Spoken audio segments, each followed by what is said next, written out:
تو اس حوالے سے بخاری و مسلم کی ایک حدیث ہے مشکات میں 2002 کہ ابن عباس کہتے ہیں کہ نبی صلی اللہ علیہ وآلہ وسلم احرام کی حالت میں بھی اور روزے کی حالت میں بھی الحجامہ یعنی پچھنے لگوایا کرتے تھے، جسے ہم کپنگ کہتے ہیں. یہ طریقہ علاج ہے جس میں خون نکالا جاتا ہے. تو روزے کی حالت میں آپ صلی اللہ علیہ وآلہ وسلم خون نکلوا لیا کرتے تھے.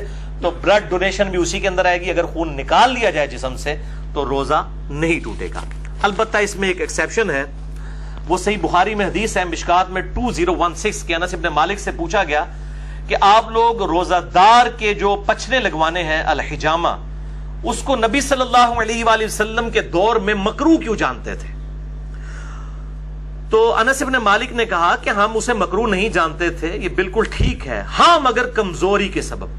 اگر کسی کو یہ خطرہ ہو کہ وہ جب بلڈ ڈونیٹ کرے گا تو اتنی کمزوری ہو جائے گی کہ بلڈ پریشر اس کا ڈراپ ہو جائے گا اور روزہ نبھا نہیں سکے گا، تو ایک حدیث میں آتا ہے کہ آپ صلی اللہ علیہ وآلہ وسلم نے بھی پچھنے لگوانے کے بعد روزہ افطار کر لیا. اگر کمزوری والا معاملہ ہو تو پھر آپ روزہ توڑ سکتے ہیں اور اس کی ایک قضا کریں گے، اس میں کوئی گناہ بھی نہیں ہوگا. ظاہر مجبوراً ہی کسی کو بلڈ ڈونیٹ کیا جاتا ہے. اس حوالے سے صحیح بخاری میں تعلیقاً ایک روایت ہے مشکات میں 2017 کے ابن عمر روزہ کی حالت میں حجامہ کروایا کرتے تھے، پھر چھوڑ دیا. یعنی جب بوڑھے ہو گئے، کمزور ہو گئے، تو پھر وہ رات کے وقت میں الحجامہ کروایا کرتے تھے، پچھنے لگوایا کرتے تھے.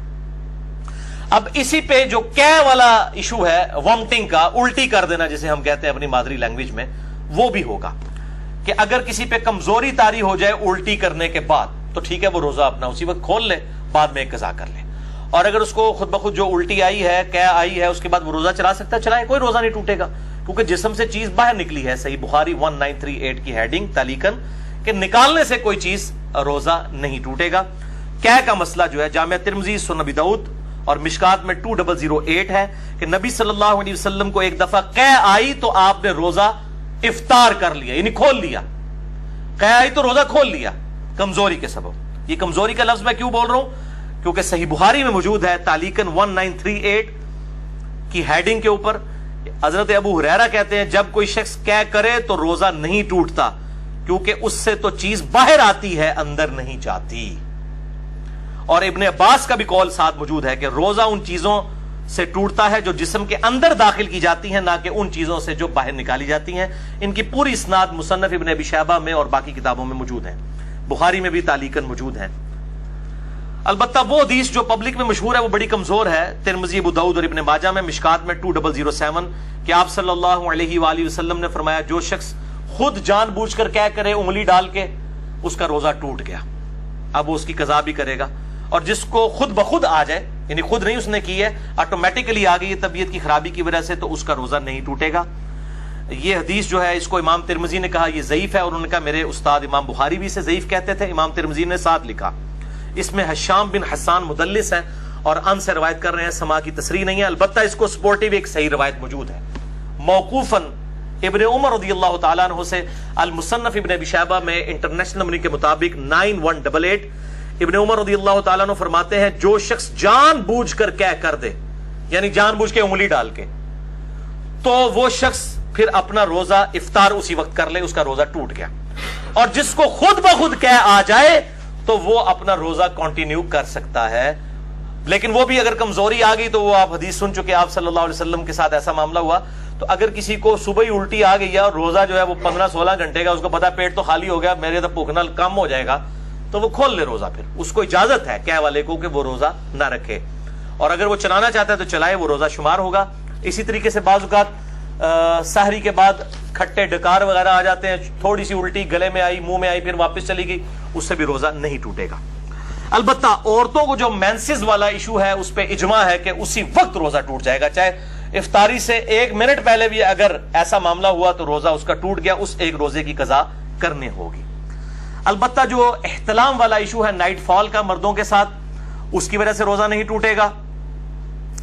اور اسی طریقے سے اگر کوئی جنبی حالت میں کسی نے صبح کی ہے تو بخاری مسلم میں حدیث میں انشاءاللہ اگلی دفعہ بیان بھی کروں گا کہ وہ بغیر غسل کیے سحری کھا کے روزہ رکھ سکتا ہے اور فجر کا وقت داخل ہونے کے بعد بھی غسل کر سکتا ہے. آپ صلی اللہ علیہ وآلہ وسلم سے یہ چیز ثابت ہے. البتہ اگر مشت زنی والا ایشو ہوگا ہینڈ پریکٹس کا، جو مسئلہ نمبر 155 میں میں نے ڈیٹیل سے سیکس کے ایشوز بیان کیے تو وہ روزہ توڑ دیں گے, اور اس پہ اب دو رائے ہیں. کچھ کہتے ہیں کہ وہ 60 روزوں والا کفارہ ادا کریں گے, اور بعض کہتے ہیں نہیں, اس کے بدلے ایک قضا کی جائے گی, اور یہی موقف جو ہے وہ مضبوط ہے. ظاہر ہے کہ اس کو اس کے ساتھ کمپیئر کرنا جو ہے وہ زیادتی ہے, یہ اس انٹینسٹی کا معاملہ نہیں ہے. اب دوسری مین چیز جو سورۃ البقرہ کی 187 نمبر آیت میں آئی کہ دوسری جو مین چیز جس سے روزہ ٹوٹ جائے گا وہ بیویوں کے ساتھ ازدواجی تعلق والا معاملہ ہے.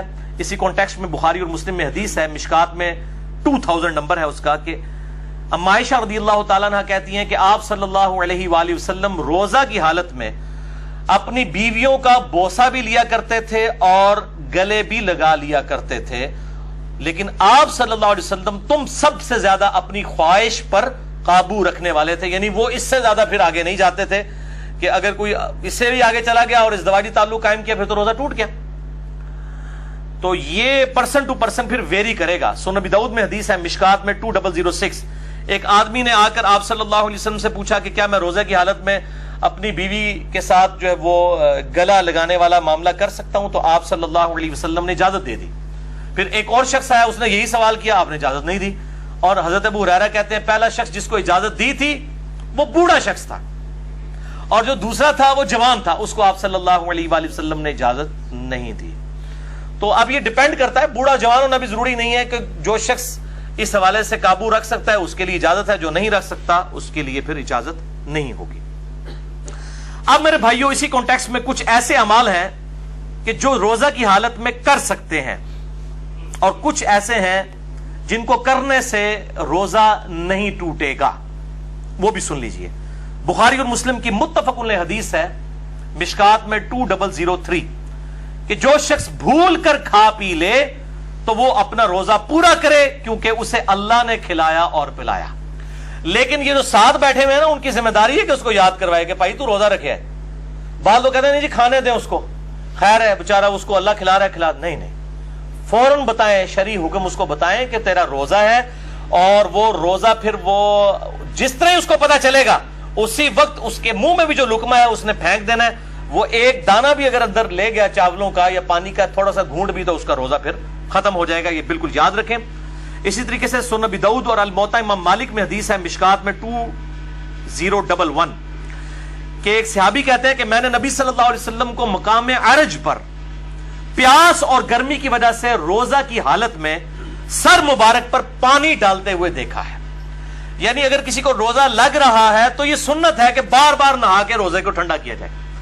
اور ادھر جو مولوی ہیں انہوں نے شامت اٹھائی ہوتی ہے اعتکاف والوں کی, اور ان کو بالکل گندا مندا کر کے اعتکاف میں بٹھایا ہوتا ہے. وہ کہتے ہیں جی جو پہلے دن آپ نے کپڑے پہنے یہی 10 دن پہن کے رکھنے ہیں, کوئی ناخن نہیں کاٹنے, غسل فرض کے علاوہ غسل نہیں کرنا, کیونکہ آپ مسجد سے باہر نہیں نکل سکتے بغیر مجبوری کے, تو وہ تو اعتکاف ٹوٹ جائے گا. تو یہ مسجد کی باؤنڈریز میں وہ فنائے مسجد جو ہے, جو غسل خانے ہیں اور ٹوائلٹس ہیں, یہ فنائے مسجد کی باؤنڈریز میں شمار ہیں شرعی احکام سے. بلکہ بخاری اور مسلم میں موجود ہے نبی صلی اللہ علیہ وسلم تو سیدہ صفیہ کو اپنے گھر تک چھوڑنے کے لیے گئے تھے اعتکاف کی حالت میں.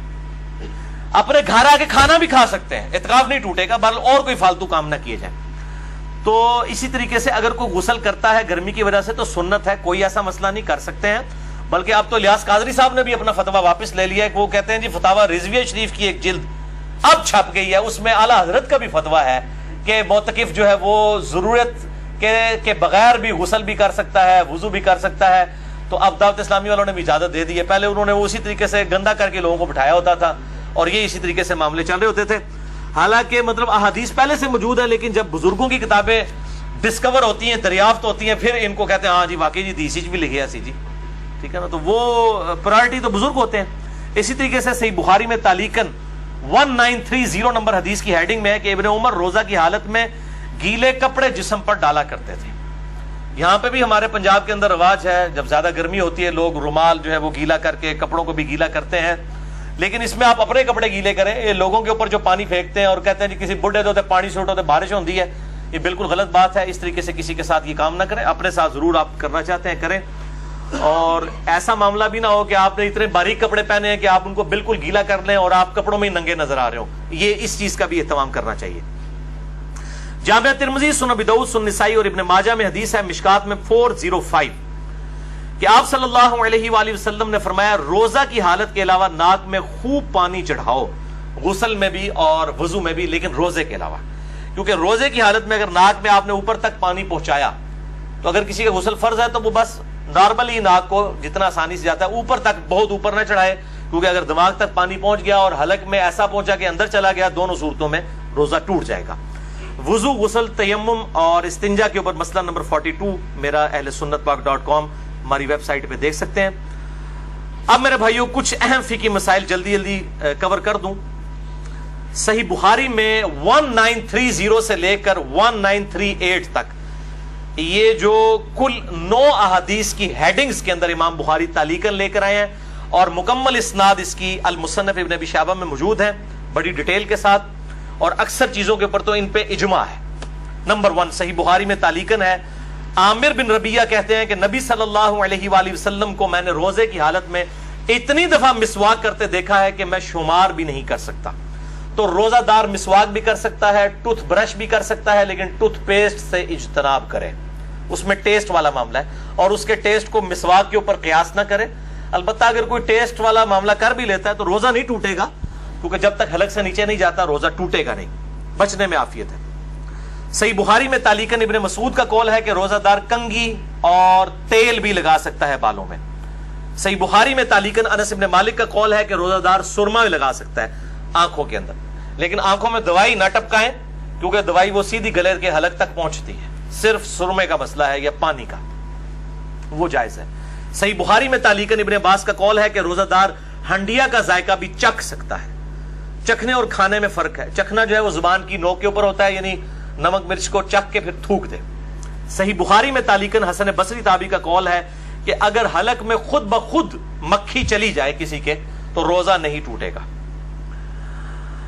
صحیح بخاری میں تعلیقاً عطا بن ابی رباح کا قول ہے کہ اگر کلی کر کے پانی ایک دفعہ گرا دیا جائے، اس کے بعد جو تھوک میں نمی ہے حلق سے نیچے چلی جائے تو وہ روزہ نہیں توڑے گی، اور یہ مشکات میں 2018 پہ موجود ہے۔ بعض لوگ اتنے وہمی ہوتے ہیں، وہ جناب وضو کرنے کے بعد 10 دفعہ 20 دفعہ تھوکتے رہتے ہیں، ایک دفعہ تھوک دیا اس کے بعد جو نمی ہے وہ اندر چلی گئی، اس کی وجہ سے روزہ نہیں ٹوٹے گا۔ اللہ تعالیٰ نے لا یکلف اللہ نفسا الا وسعها، اور اس حوالے سے یہ جو شیطان کی پیروی ہے جو یہ بار بار جو لوگ اس حوالے سے کام کرتے ہیں۔ اب آخری ٹاپک نمبر 3 ہے، انشاءاللہ 5-7 منٹ میں کنکلوڈ ہوگا، باقی اگلے 5 ٹاپک اگلے ہفتے ڈسکس کریں گے، اور یہ ٹاپک نمبر 3 ہے روزوں کی قضاء اور کفارے سے متعلق۔ بھائیو 2 اصطلاحات ٹرمنالوجیز کو سمجھ لیجئے۔ نمبر 1 قضاء، یعنی چھوڑے ہوئے روزے کے بدلے میں ایک روزہ رکھنا۔ نمبر 2 کفارہ، شرعی پلینٹی، یعنی سزا کے طور پر اگر کسی نے جان بوجھ کے روزہ توڑا ہے اس کے لیے سزا کیا ہے۔ ایک روزہ تو رکھے گا، باقی جو اس کے لیے سزا ہے۔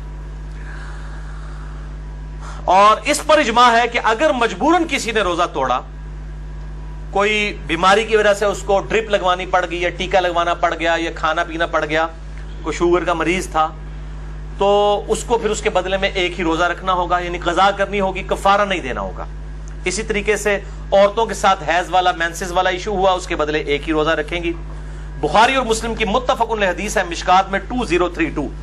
اما عائشہ کہتی ہیں نبی صلی اللہ علیہ وسلم ہم عورتوں کو حیض کی حالت میں چھوڑے ہوئے روزوں کی قضاء کا حکم دیتے تھے اور نمازوں کی قضاء کا حکم نہیں دیتے تھے۔ تو روزوں کی قضاء ان دنوں میں جو روزے چھوٹے ان کی قضاء کرنی ہوگی، اور میں نے بتایا کہ افطار سے 1 منٹ پہلے بھی اگر کسی کے ساتھ ایسا معاملہ ہو گیا تو وہ روزہ اس کا وہ والا ٹوٹ جائے گا آٹومیٹیکلی، لوگ پوچھ رہے ہوتے ہیں، اور وہ ایک روزے کی قضاء بعد میں کرے گی۔ اور اس قضاء کے معاملے میں یہ لوگ کہتے ہیں نہیں جی وہ گرمیوں کے روزے گرمیوں میں ہی قضاء کریں اور جناب اگلے سال سے پہلے قضاء کر لیں، ایسی کوئی شرط نہیں ہے اسلام میں۔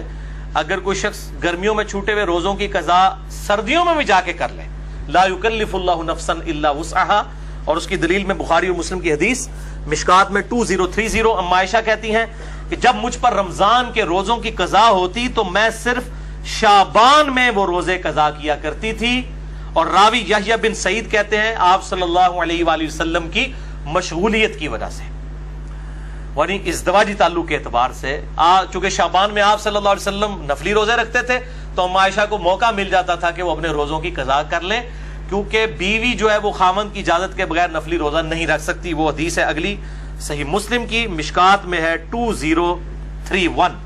آپ صلی اللہ علیہ وآلہ وسلم نے فرمایا کسی عورت کے لیے اپنے خاوند کی اجازت کے بغیر نفلی روزہ رکھنا جائز نہیں، اور نہ اس کی اجازت کے بغیر گھر میں کسی کو آنے کی اجازت دینا. یعنی کوئی بیوی کے جی میرا رشتہ دار ہے، خاوند کی اجازت کے بغیر نہیں، اور نفلی روزہ نہیں رکھے گی. اس سے یہ بات پتہ چلی کہ یہ جو پبلک میں مشہور ہے کہ میاں بیوی صرف رات کے وقت ازدواجی تعلق قائم کر سکتے ہیں، یہ بالکل باطل ہے. اما عائشہ تو کہہ رہی ہے کہ میں روزہ بھی نہیں رکھ سکتی تھی آپ صلی اللہ علیہ وسلم کی مشغولیت کی وجہ سے. تو دن کے وقت بھی ازدواجی تعلق قائم کرنا نہ صرف جائز بلکہ سنت مبارکہ ہے بخاری اور مسلم کے کانٹیکسٹ میں. اب دوسری صورتحال کہ کوئی جان بوجھ کر روزہ توڑ دے، ایسی صورت میں قضاء کے ساتھ کفارہ بھی ہوگا. اس کانٹیکسٹ میں بڑی مشہور حدیث ہے بخاری اور مسلم کی مشکات میں 2004.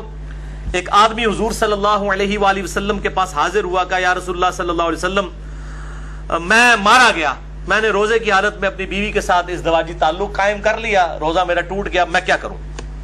آپ نے فرمایا کہ کیا تیرے پاس کوئی غلام ہے کہ اسے آزاد کرے؟ یہ پہلا آپشن ہے، اور ترتیب بھی یہی ہوگی. یہ آپشنل نہیں ہے 3 میں سے 1 بلکہ یہی ترتیب ہوگی. میں نے کہا یا رسول اللہ نہیں ہے. فرمایا کیا تو 2 ماہ کے مسلسل روزے رکھ سکتا ہے؟ عرض کیا نہیں یا رسول اللہ صلی اللہ علیہ وسلم 2 ماہ کے نہیں رکھ سکتا. ہم بھی نہیں ظاہر رکھ سکتے. فرمایا کیا تم 60 مساکین کو کھانا کھلا سکتے ہو؟ اس سے یہ بات پتہ چلی کہ 60 مساکین ایکویلنٹ ہوئے 60 روزوں کے، تو مسکین کو پھر 1 وقت کا ہی کھانا کھلایا جائے گا، 2 وقت کا نہیں. یہ لاجیکل آنسر ہے. تو اس نے عرض کیا نہیں. تو فرمایا تم بیٹھ جاؤ. اتنے میں کوئی شخص جو ہے وہ کھجوروں کا بھرا ہوا ٹوکرا آپ صلی اللہ علیہ وسلم کے پاس تحفتاً لے کے آیا. آپ صلی اللہ علیہ وآلہ وسلم نے وہ جو ٹوکرا تھا اس کی وجہ سے آپ نے فرمایا کہ وہ روزہ توڑنے والا کدھر گیا، اور اس کو بلا کے کہا یہ ٹوکرا تو لے جا اور اس ٹوکرے کو مدینے کے غرباء میں تقسیم کر دے تو روزے کا کفارہ ادا ہو جائے گا. تو وہ آگے سے کہنے لگ پڑا کہ اللہ کی قسم پورے مدینے میں مجھ سے بڑا غریب کوئی ہے ہی نہیں ہے، سب سے زیادہ غریب میں ہوں. تو آپ صلی اللہ علیہ وآلہ وسلم اتنا مسکرائے کہ آپ کی داڑھیں بھی ظاہر ہو گئیں، اور اس حدیث پہ مسکرانا بھی سنت ہے. اور آپ صلی اللہ علیہ وسلم نے فرمایا کہ جاؤ تم خود ہی کھا لو، تمہارے روزے کا کفارہ ادا ہو جائے گا. لیکن یہ خاص اس کے لیے، یہ نہیں ہے کہ جو بھی روزہ توڑے تو کہ جی انہیں ایڈیاں کھجورا لے آ کے تھے میں آپ کھانا شروع کر دے کفارہ ادا ہو جائے گا. یہ اس کے لیے خاص تھا. اور اس حدیث پہ امام بخاری نے انٹرنیشنل نمبر کے مطابق صحیح بخاری میں 1936 حدیث یہ لی ہے، اور اس پہ اپنا فہم لکھا ہے، باب باندھا ہے کہ اگر کوئی روزے کی حالت میں بیویوں کے ساتھ ازدواجی تعلق قائم کر لے تو اس کا کفارہ کیا ہے. اس کو امام بخاری نے عام حکم نہیں لیا کہ کوئی بھی کھا پی کے بھی روزہ توڑ لے تو اس کا کفارہ بھی یہ ہے. کھا پی کے روزہ توڑنے کا کفارہ یہ نہیں ہے، یہ ازدواجی تعلق والا معاملہ ہے، اور ظاہر ہے وہ بہت ایک ایکسٹریم چیز ہے کھانے پینے کے مقابلے کے اعتبار سے، لہذا اس کے لیول کی سزا تو اس میں نہیں دی جا سکتی. لہذا اسی طریقے سے جو ہینڈ پریکٹس والا ایشو ہے اس پہ بھی سزا نہیں اپلائی کی جا سکتی، وہ بہت ایکسٹریم معاملہ ہے جو ازدواجی تعلق کا ہے، اور اسی پہ ہی اجماع ہے کہ وہ پھر 60 روزوں والا معاملہ یہ 60 مساکین والا کرے گا. عموماً لوگ 60 مساکین والا ہی کرتے ہیں، اور یہ 60 مساکین والا دونوں کی طرف سے ہوگا، مرد کی طرف سے بھی عورت کی طرف سے بھی. یہ بات اتنے بولے ہیں، یہ بھی پوچھ رہے ہوتے ہیں کہ جی ایک کی کھلا دیں، دو نہ توڑیا بھائی ایک نہیں ٹوٹیا، دو نہ ٹوٹیا. یہ 60 اور 60 120 بنیں گے، اور وہ اپنے اپنے حصے کے دیں. اگر کوئی وہ اس اعتبار سے خیرات کرنا چاہتا ہے تو وہ ضرور کرے. باقی اگر کسی نے اس حدیث کے اعتبار سے کوئی رزلٹ نکالا ہے اجتہاداً کہ آپ صلی اللہ علیہ وسلم نے اس کو یہ فرمایا، تو اس میں بعض اوقات چیزیں امپلائڈ ہوتی ہیں کسی معاملے میں کہ جس نے روزہ توڑنے کا مسئلہ پوچھا ہے تو وہ اس طریقے سے. جو ملی بھگت سے معاملہ ہوا ہے اس میں تو ظاہر دونوں کو رکھنے چاہیے. اگر کسی نے زبردستی والا معاملہ کیا ہے تو پھر صرف مرد کو رکھنا چاہیے. اور بہرحال اس حوالے سے اجتہاداً کوئی بھی ایشو اڈاپٹ کیا جا سکتا ہے. اب رہا کھا پی کے روزہ توڑنا، تو اس کے بارے میں ایک ضعیف روایت ملتی ہے، اور اس کو سپورٹیو ایک تابعی کا صحیح قول بھی ہے. پہلے ضعیف روایت سن لیں. یہ روایت جو ہے وہ مقطوع ہے، مرسل ہے، چھوٹا ہوا واسطہ ہے اس کا. المصنف ابن ابی شیبہ میں انٹرنیشنل نمبر کے مطابق 9774 سعید ابن مسیب تابعی کہتے ہیں کہ آپ صلی اللہ علیہ وآلہ وسلم کی خدمت میں ایک آدمی حاضر ہوا اور اس نے کہا یا رسول اللہ میں نے کھا پی کر روزہ افطار کر لیا ہے، توڑ دیا ہے. تو میں کیا کروں؟ تو فرمایا کہ صدقہ کر، اللہ سے استغفار کر، اور اس کے بدلے میں ایک روزہ رکھ لے. لیکن یہ روایت ضعیف ہے. البتہ اس کو سپورٹو ایک تابعی کا قول صحیح سند کے ساتھ المصنف ابن ابی شیبہ میں اسی سے 5 نمبر آگے ہے، 4 نمبر آگے. المصنف ابن ابی شیبہ میں 9778 سعید ابن جبیر تابعی رحمہ اللہ تعالی سے پوچھا گیا کہ جو رمضان کا روزہ جان بوجھ کر کھا پی کر توڑ لے تو کیا کرے؟ تو انہوں نے کہا کہ وہ توبہ اور استغفار کرے اور اس کے بدلے میں ایک روزہ رکھ لے. تو کھا پی کے معاملہ الگ ہے. البتہ احناف کا یہ موقف ہے، حنفیوں کا، کہ خواہ کھا پی کے توڑا جائے یا ازدواجی تعلق سے، دونوں 60 روزوں والا اور 60 مساکین اور غلام والا ایشو ہے. البتہ محدثین کی اکثریت کا یہی موقف ہے کہ کھا پی کے معاملہ الگ ہے، اور وہ بھی جو ہے وہ استغفار بھی اسی صورت میں ہے اگر کسی نے جان بوجھ کے کیا، اور اگر کسی نے مجبوراً بیماری کی وجہ سے کیا تو صرف ایک روزے کی قضا کر لے، اور اگر اس پر قادر نہیں ہے تو ایک جو ہے مسکین کو ایک وقت کا کھانا کھلا دے فدیے کے طور پہ. انشاءاللہ اگلی دفعہ 5 پوائنٹس ڈسکس کروں گا. اللہ تعالیٰ سے دعا ہے جو حق بات میں نے کہی اللہ تعالیٰ ہمارے دلوں میں راسخ فرمائے. اگر جس بات میں میرے منہ سے کوئی غلط بات نکل گئی تو اللہ تعالیٰ ہمارے دلوں سے محو کر دے. ہمیں کتاب و سنت کی تعلیمات پر عمل کر کے دوسرے بھائیوں تک پہنچانے کی توفیق عطا فرمائے. سبحانک اللہم و بحمدک، اشہد ان لا الہ الا انت، استغفرک و اتوب الیک، وما علینا الا البلاغ المبین. جزاکم اللہ.